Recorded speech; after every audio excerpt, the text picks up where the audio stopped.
جو محمود خلجی تھے کہاں کے تھے؟ یہ ہسٹری جو ایکٹ کو چیلنج کیا گیا تھا اس کے اندر یہ پوری ہسٹری دی ہوئی ہے کہ کیا تھا وہاں پر کیا نہیں تھا، یہ کلیئر کٹ موجود ہے.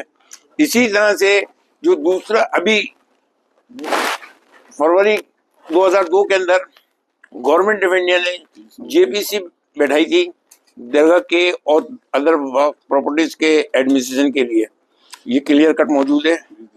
20 دسمبر 2002 کو یہ راجیہ سبھا یہ پٹل پہ رکھی ہوئی ہے. اس کے اندر جو انہوں نے اسٹوری دی ہے درگاہ کو لے کر کے، یہ پیج نمبر کس کے اوپر ہے؟ پیج نمبر 2 پہ اجمیر درگاہ کا یہ دیا ہوا ہے. اس کے اندر بالکل کلیئر کٹ دیا ہوا ہے کہ خواجہ کا مزار کیسے تھا، وہاں کوئی ٹیمپل تھا نہیں تھا، کچھ نہیں دیا ہوا. یہ جو نئی کنٹروورسی صرف ایک ہربلہ شاردا صاحب کی کتاب کو لے کر کے، ایک ورڈ کو لے کر کے کہ ٹریڈیشن سیز، ارے ٹریڈیشن سیز تو آپ یہ بھی کہہ سکتے ہو. ابھی میں جہاں بیٹھا ہوں کہ صاحب یہاں پر تو جو ہے مہادیو کا ٹیمپل تھا، تو میں کیا کر سکتا ہوں بھائی؟ آپ کی زبان کے اوپر تالا تو لگا نہیں سکتا. لیکن اس کا فیکچوئل پوزیشن جو ہے وہ ہمیں دینی پڑے گی. تو اب ہمیں جو جواب دینا ہے یا نہیں دینا، یہ ہمارے ایڈوکیٹس کا پینل جو ہے وہ ہمیں بتائے گا، اور اس کے بعد ہم کورٹ کے اندر اس کا صحیح جواب دیں گے. لیکن فیکچوئل پوزیشن یہ ہے.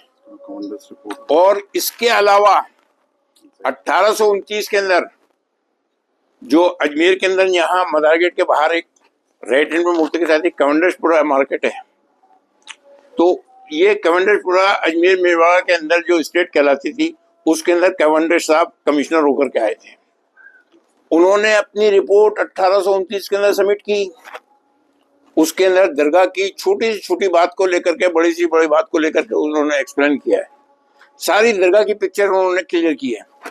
اسی طرح سے کرنل جیمز ٹراڈ یہ اجمیر میواڑ کے اندر کمشنر ہو کر کے آئے. انہوں نے بھی 1829 کے اندر اپنی کتاب لکھی analysis of Rajasthan.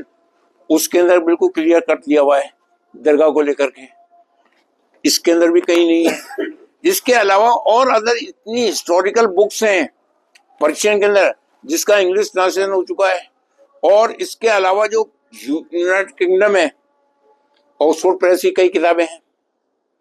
Sufism in India, Sufi shrines in India, اس کو لے کر کے انہوں نے ہر چھوٹے چھوٹے مزار کو ایکسپلین کیا ہے.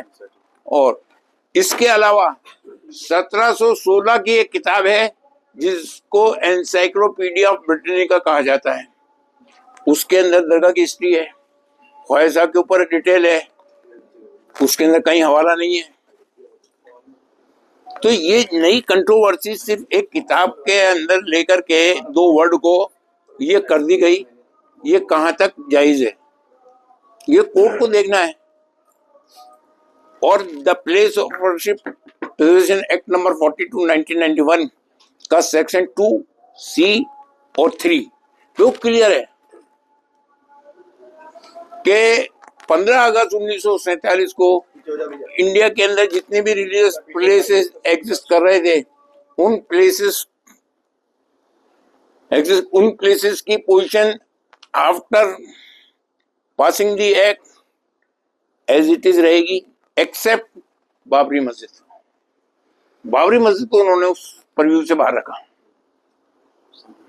اس کے علاوہ سمے سمے پر جو ہسٹورین ہوئے ہیں، ہسٹوریکل ہسٹورین، انہوں نے جو اپنی بکس لکھی ہیں انڈیا کے ہسٹری کے اوپر، اجمیر کی ہسٹری کے اوپر، اجمیر میواڑ کی ہسٹری کے اوپر کئی کتابیں ہیں.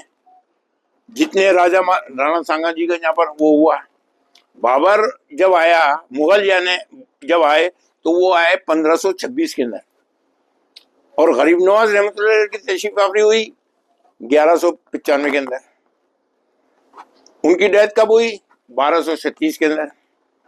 مغل کب آتے ہیں؟ 1526 کے اندر. کتنے سال کا فرق ہے؟ تو مغلوں نے یہاں آ کر کے کچھ نہیں کیا ہے. جو یہ کنٹروورسی کی جاتی ہے صاحب مغلوں نے کر دیا یا مغلوں کے ونشج ہیں تو ان ونشجوں سے بات کرو. ہم خواجہ صاحب کے ونشج ہیں، ہم اپنے حساب سے جواب دیں گے. ان کے مزارات سے یہاں کی درگاہ کا کوئی تعلق نہیں ہے. ان کے مزارات کے اوپر کوئی نہیں جاتا.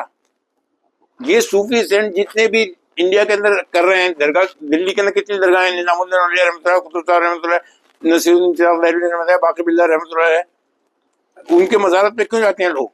لکھا ہے، وہ بہت بڑا جاسوس تھا اپنے وقت کا، اس نے لکھا ہے کہ میں ہندوستان کے کئی اسٹیٹ کے اندر جانے کا میرے کو موقع ملا، لیکن جب میں اجمیر میرواڑ اسٹیٹ کے اندر گیا تو میں وہاں کیا دیکھتا ہوں کہ ایک قبر لوگوں کے دلوں کے اوپر حکومت کر رہی ہے، کتاب میں لکھا ہے اس نے۔ اور آج کیا ہے، لاکھوں ہزاروں پردیسی، ہر مذہب و ملت کا آدمی، کسی بھی دھرم کا وہ ماننے والا ہو، وہ آتا ہے یہاں پر۔ ٹنکو عبد الرحمان جو ملیشیا کا کنگ تھا، 1962 کے اندر اس کو وہاں پہ سپنا آتا ہے، خواب آتا ہے، اس کو کوئی پریشانی کی، اس پریشانی کو لے کر کے اب اجمیر کی درگاہ اس کو دکھائی گئی کہ وہاں جاؤ، وہاں جا کے مانگو۔ تو انہوں نے پنڈت جواہر لال نہرو جو تھے ان کو میسج کیا، یہاں انتظام ہوا، نصیر جو فلم ایکٹر ہے اس کے باپ آل محمد شاہ یہاں پر ناظم تھے، یو پی ایس سی سے فرسٹ ناظم وہ بنے تھے، ان کو یہاں میسج ہوا، وہ باقاعدہ یہاں پر آئے، یہاں ریسیو کیا، درگاہ شریف میں گئے، فاتحہ پڑھی، جو بھی ان کو اپنی رسم کرنی تھی وہ کری، آخر کے دن ان کو نماز پڑھنے کا موقع ملا، عصر کا ہو گیا تھا۔ تو جیسے وہ شاہجہانی مسجد میں ان کو جو پبلک جو ہے نمازی بہت سے جوتے اپنے وہیں دیوار کے سارے رکھ دیتی ہے، وہاں ان کو وہاں جگہ ملی، تو وہاں کے پرشاسن نے جو ان کے ساتھ آیا تھا انہوں نے کہا کہ یہ کنگ ہے، وہ ہیں، تو کنگ نے خود نے روکا کہ یہ اللہ کا گھر ہے، میرے کو جہاں جگہ ملے گی اس جگہ کھڑے ہو کر کے نماز پڑھوں گا، جوتوں کی انہوں نے پرواہ نہیں کی۔ اور دوسری سب سے بڑی چیز یہ ہے کہ آج یہاں پر ہمیں کیا دیکھنے کو ملتا ہے، گنگا جمنی تہذیبی تو دیکھنے کو مل رہی ہے، امن اور شانتی کا یہ وہ گہوارہ ہے کہ یہاں سے ہمیشہ شانتی کا پیغام ملا ہے، آج وہیں پر آپ شانتی بھنگ کرنا چاہتے ہو، اور اس کو آدھار بنا کے پورے وشو کے اندر کیا میسج سماج کو دے رہے ہو کہ ہماری آنے والی نسلیں جو ہیں مسجد، مندر، گردوارا اس کے اوپر لڑتی رہیں گی؟ ہمارا کام کیا ہے؟ ہمیں اپنی آنے والی نسلوں کو بنانا ہے، آگے بڑھانا ہے، دیش کو ترقی، آج دیش کس جگہ پر جا رہا ہے اور کس جگہ کھڑا ہے۔ اس کے علاوہ اس دیش کو ترقی کے راستے پر لاؤ گے یا اور آپ بیک پہ لے جاؤ گے؟ تو ہم جو چیز کر رہے ہیں یہ تو آپ کے یہ ٹی وی چینلز پہ اور اس پہ آ کر کے اپنا پرپس سولو کر کے چیپ پبلسٹی حاصل کر کے چلے گئے، باقی آنے والی نسلیں جو ہیں یہاں لڑتی رہیں گی، کون تھا صاحب کہ فلانا تھا، یہ خود کتنے کرمنل ہیں جو دعویٰ کرنے والے ہیں، ان کا بیک گراؤنڈ تو دیکھو، ان کی ہسٹری تو منگاؤ کہ یہ کتنے ہیں۔ کم سے کم یہ ہے کہ ہمیں کیا کرنا ہے کیا نہیں کرنا ہے۔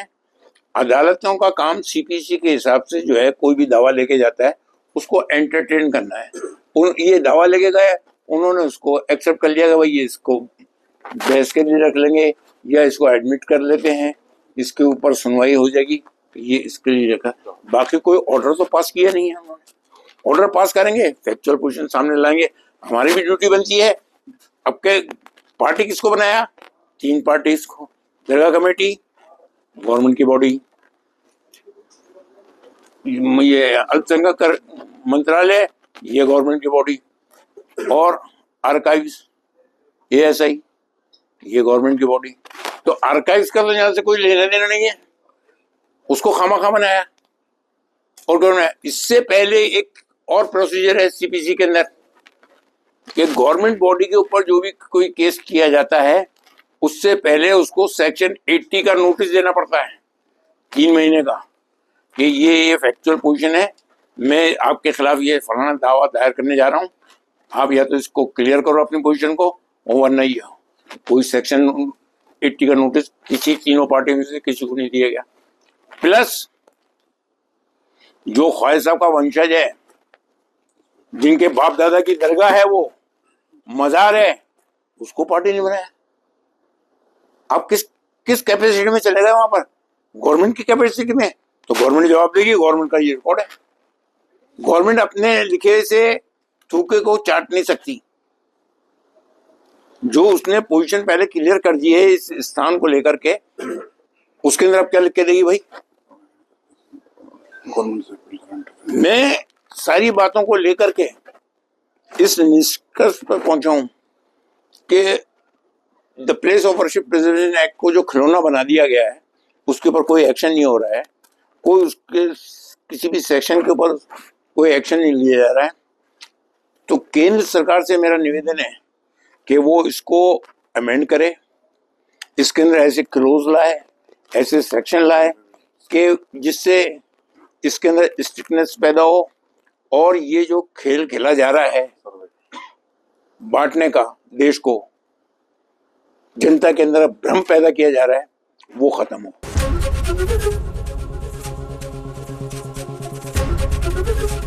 ABP گنگا, خبر آپ کی, زبان آپ کی.